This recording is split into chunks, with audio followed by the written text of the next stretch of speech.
Kak, tolong jelasin tentang penyakit ISK, infeksi saluran kemih. Dan jelasin penyebabnya dan penyembuhannya, Kak, tolong balas pakai VT ya.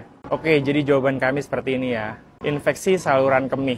ISK adalah infeksi umum yang terjadi ketika bakteri seringkali dari kulit atau rektum memasuki uretra dan menginfeksi saluran kemih. Infeksi ini dapat menyerang beberapa bagian saluran kemih. Namun jenis yang paling umum adalah sistisis, yaitu peradangan pada kandung kemih yang umumnya disebabkan oleh infeksi. Infeksi ginjal adalah jenis ISK lainnya. Penyakit ini lebih jarang terjadi, namun lebih serius dibandingkan infeksi kandung kemih.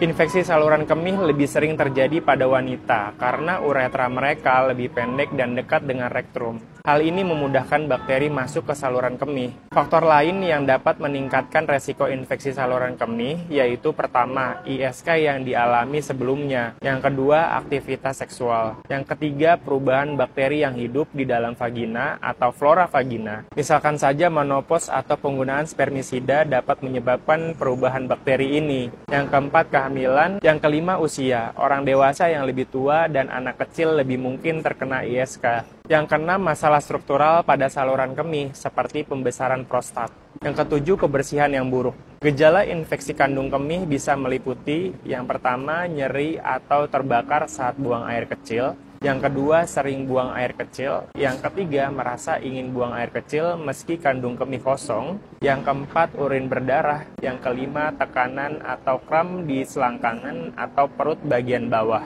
Bicaralah dengan dokter jika kamu memiliki gejala ISK atau gejala apapun yang parah atau mengkhawatirkan. Mengonsumsi antibiotik yang diresepkan oleh dokter dapat mengobati sebagian besar ISK. Namun, beberapa kasus mungkin memerlukan perawatan di rumah sakit. Terkadang penyakit lain seperti penyakit menular seksual memiliki gejala yang mirip dengan ISK. Dokter dapat menentukan apakah ISK atau penyakit lain yang menyebabkan gejala kamu dan menentukan pengobatan terbaik.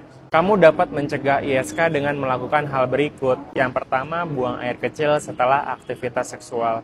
Yang kedua, tetap terhidrasi dengan baik. Yang ketiga, minimalkan dosing, semprotan, atau bedak pada area genital. Yang keempat, menjaga kebersihan pada area genital.